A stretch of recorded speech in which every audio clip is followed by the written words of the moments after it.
ಕೋಗಿಲು ಲೇಔಟ್ನಲ್ಲಿ ಅಕ್ರಮವಾಗಿ ಬಾಂಗ್ಲಾದೇಶದ ವಲಸಿಗರು ನೆಲೆಸಿದ್ದಾರೆ ಅನ್ನುವಂಥ ಆರೋಪ ಕೇಳಿ ಬಂದಿತ್ತು. ಇದರ ಬೆನ್ನಲ್ಲೇ ಚಿಕ್ಕಮಗಳೂರಿನಲ್ಲೂ ಕೂಡ ಅಕ್ರಮ ಬಾಂಗ್ಲಾ ವಲಸಿಗರಿದ್ದಾರೆ ಅನ್ನುವಂಥ ಆರೋಪ ಕೇಳಿ ಬಂದಿದೆ. ಚಿಕ್ಕಮಗಳೂರಿನ ಹಲವು ಕಡೆಗಳಲ್ಲಿ ಬಾಂಗ್ಲಾ ವಲಸಿಗರು ನೆಲೆಸಿದ್ದಾರೆ ಅನ್ನುವಂಥ ಆರೋಪ ಕೇಳಿ ಬಂದಿದೆ. ಬಾಂಗ್ಲಾದೇಶದ ವಲಸಿಗರ ಪತ್ತೆಗೆ ಬಜರಂಗ ದಳ ಹಾಗೂ ವಿಎಚ್ಪಿ ಕಾರ್ಯಕರ್ತರು ಮುಂದಾಗಿದ್ದಾರೆ.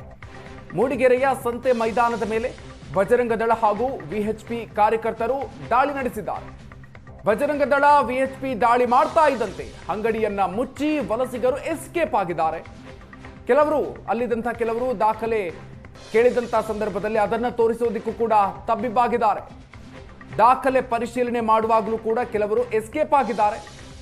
ಎಸ್ಕೇಪ್ ಆಗುವಂತ ಪ್ರಯತ್ನ ಮಾಡಿದ್ದಾರೆ. ನಕಲಿ ಐಡಿ ಕಾರ್ಡ್ ಹೊಂದಿದ್ದಾರೆ ಅಂತ ಹೇಳಿ ಬಜರಂಗ ದಳ ವಿಶ್ವ ಹಿಂದೂ ಪರಿಷತ್ ಕಾರ್ಯಕರ್ತರು ಆರೋಪವನ್ನು ಮಾಡ್ತಾ ಇದ್ದಾರೆ. ಅನುಮಾನ ಬಂದವರನ್ನ ತರಾಟೆಗೆ ತೆಗೆದುಕೊಂಡಿದ್ದಾರೆ ಕಾರ್ಯಕರ್ತರು. ಕಾಫಿ ತೋಟಕ್ಕೆ ಕೂಲಿಗೆ ಬಂದು ಕ್ರಮೇಣ ಸಂತೆಗಳಲ್ಲಿ ಅಂಗಡಿ ಹಾಕ್ತಾ ಇದ್ದಾರೆ. ಕಾಫಿ ತೋಟಗಳಲ್ಲಿ ಅಕ್ರಮವಾಗಿ ದನವನ್ನ ಕಡಿದು ಮಾರಾಟ ಮಾಡ್ತಿದ್ದಾರೆ ಅನ್ನುವಂಥ ಆರೋಪ ಇದೆ ಅಂತ ಹೇಳಿ ಅಕ್ರಮ ವಲಸಿಗರ ವಿರುದ್ಧ ಕ್ರಮವನ್ನು ಕೈಗೊಳ್ಳಬೇಕು ಅಂತ ಬಜರಂಗ ದಳ ಹಾಗೂ ವಿಎಚ್ಪಿ ಆಗ್ರಹವನ್ನ ಮಾಡಿದೆ.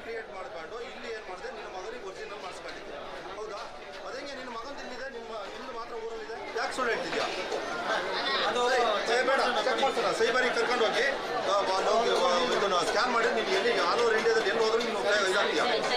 ಒಂದು ಸೆಕೆಂಡ್ ಇರಿ, ಇದು ನಿಂದು ಫೇಕು. ಈ ಫೇಕ್ ಮಾಡಿಸಿ ಐಡಿ ಕ್ರಿಯೇಟ್ ಮಾಡ್ಕೊಂಡು ಇಲ್ಲಿ ಏನು ಮಾಡಿದೆ ನಿನ್ನ ಮಗನಿಗೆ ಒರಿಜಿನಲ್ ಮಾಡಿಸ್ಕೊಂಡಿದ್ದೆ. ಹೌದಾ? ಅದಂಗೆ ನಿನ್ನ ಮಗನ ತಿಂದಿದೆ, ನಿಮ್ಮದು ಮಾತ್ರ ಊರಲ್ಲಿದೆ. ಇವತ್ತು ಮೂಡಿಗೆರೆಯಲ್ಲಿ ಬಾಂಗ್ಲಾದೇಶಿಗರನ್ನು ಹುಡುಕಿ ಅವ್ರನ್ನ ಫೈಂಡ್ ಔಟ್ ಮಾಡಿ ಅವರಿಗೆ ಎಚ್ಚರಿಕೆಯನ್ನು ಕೊಡುವಂಥ ಕೆಲಸ ವಿಶ್ವ ಹಿಂದೂ ಪರಿಷತ್ ಬಜರಂಗ ದಳ ಮಾಡಿದೆ.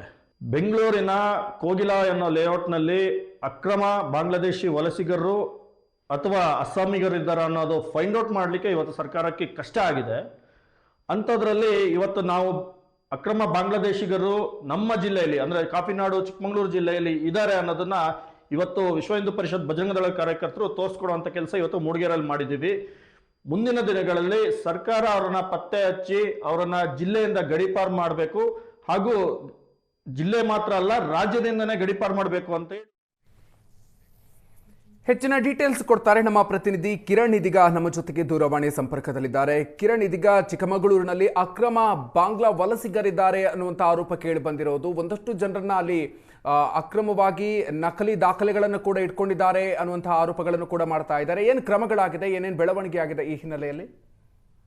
ಮಧುಕರ್, ಖಂಡಿತವಾಗ್ಲೂ ಕೂಡ ಚಿಕ್ಕಮಗಳೂರಿನಲ್ಲಿ ಸಾವಿರಾರು ಹೆಕ್ಟೇರ್ ಪ್ರದೇಶದಲ್ಲಿ ಕಾಫಿ ತೋಟ ಇರುವಂತದ್ದು. ಕಾಫಿ ತೋಟದಲ್ಲಿ ಕಾರ್ಮಿಕರ ಅಗತ್ಯ ಇರುವಂತದ್ದು. ಹಾಗಾಗಿ ಕಾರ್ಮಿಕರ ಹೆಸರಿನಲ್ಲಿ ಅಕ್ರಮವಾಗಿ ಬಾಂಗ್ಲಾ ದೇಶದಿಂದ ವಲಸಿಗರು ಬಂದಿದ್ದಾರೆ ಅನ್ನೋದು ವಿಶ್ವ ಹಿಂದೂ ಪರಿಷತ್ ಮತ್ತು ಬಜರಂಗ ದಳದ ಒಂದು ಆರೋಪವಾಗಿರುವಂತದ್ದು. ಬಂದಿರುವಂತಹ ವಲಸಿಗರು ಅಸ್ಸಾಂ ರಾಜ್ಯದ ನಕಲಿ ಆಧಾರ್ ಕಾರ್ಡ್ಗಳನ್ನ ಬಳಕೆ ಮಾಡ್ತಾ ಇರುವಂತದ್ದು ಅನ್ನೋದು ಗಂಭೀರವಾದಂತಹ ಆರೋಪವನ್ನು ಕೂಡ ಬಜರಂಗ ದಳ ಮತ್ತು ವಿಶ್ವ ಹಿಂದೂ ಪರಿಷತ್ನ ಕಾರ್ಯಕರ್ತರು ಮಾಡ್ತಾ ಇರುವಂತದ್ದು. ಬಂದಿರುವಂತಹ ವಲಸಿಗರ ಬಳಿ ಅಸ್ಸಾಂ ರಾಜ್ಯದ ನಕಲಿ ಆಧಾರ್ ಕಾರ್ಡ್ಗಳಿರುವಂತದ್ದು. ಅದನ್ನ ಪತ್ತೆ ಹಚ್ಚುವಂತ ಕಾರ್ಯವನ್ನ ಜಿಲ್ಲಾಡಳಿತ ಮಾಡಬೇಕು. ಈ ಬಗ್ಗೆ ಪೊಲೀಸ್ ಇಲಾಖೆ ಕೂಡ ಗಂಭೀರವಾಗಿ ಕ್ರಮವನ್ನು ತೆಗೆದುಕೊಳ್ಬೇಕು ಅನ್ನೋ ಒಂದು ಆಗ್ರಹವನ್ನು ಕೂಡ ಮಾಡ್ತಾ ಇರುವಂತದ್ದು.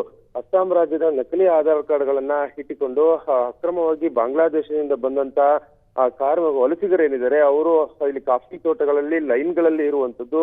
ಬಂದಂತ ವಲಸಿಗರು ಚಿಕ್ಕಮಗಳೂರು ಜಿಲ್ಲೆಯ ಅದರಲ್ಲೂ ಕೂಡ ಮಲೆನಾಡಿನ ಭಾಗದಲ್ಲಿ ವಾರದ ಸಂತೆಗಳಲ್ಲಿ ಅವರದೇ ಒಂದು ಅಂಗಡಿಗಳನ್ನ ಹಾಕಿಕೊಂಡು ವ್ಯಾಪಾರವನ್ನು ಕೂಡ ಮಾಡ್ತಾ ಇದ್ದಾರೆ. ಇದು ಮುಂದೊಂದು ದಿನ ಬೆಂಗಳೂರಿನ ಕೋಗಿಲು ಬಡಾವಣೆಯಲ್ಲಿ ಯಾವ ರೀತಿ ವಲಸಿಗರು ಪತ್ತೆ ಆದ್ರು, ಇದೇ ರೀತಿ ಮಲೆನಾಡಿನ ಭಾಗದಲ್ಲೂ ಕೂಡ ವಲಸಿಗರು ಒಂದು ರೀತಿ ಒಂದು ದೊಡ್ಡದಾದಂತಹ ಬಡಾವಣೆಯನ್ನು ಕೂಡ ನಿರ್ಮಿಸಿಕೊಳ್ಳುವಂತ ಸಾಧ್ಯತೆ ಇರುವಂತದ್ದು. ಹಾಗಾಗಿ ಇದನ್ನ ಗಂಭೀರವಾಗಿ ಪರಿಗಣಿಸಬೇಕು ಅನ್ನೋದು ವಿಶ್ವ ಹಿಂದೂ ಪರಿಷತ್ ಬಜರಂಗ ದಳದ ಒಂದು ಆಗ್ರಹವಾಗಿರುವಂತದ್ದು. ಹಾಗಾಗಿ ಅವರು ಈಗ ಸಂತೆಗಳಲ್ಲಿ ದಾಳಿ ಮಾಡಿ ಅವರನ್ನ ಪತ್ತೆ ಹಚ್ಚುವಂತ ಕೆಲಸಕ್ಕೆ ಇಳಿದಿರುವಂತದ್ದು. Madhukar, thank you Kiran ಡೀಟೇಲ್ಸ್ಗೆ.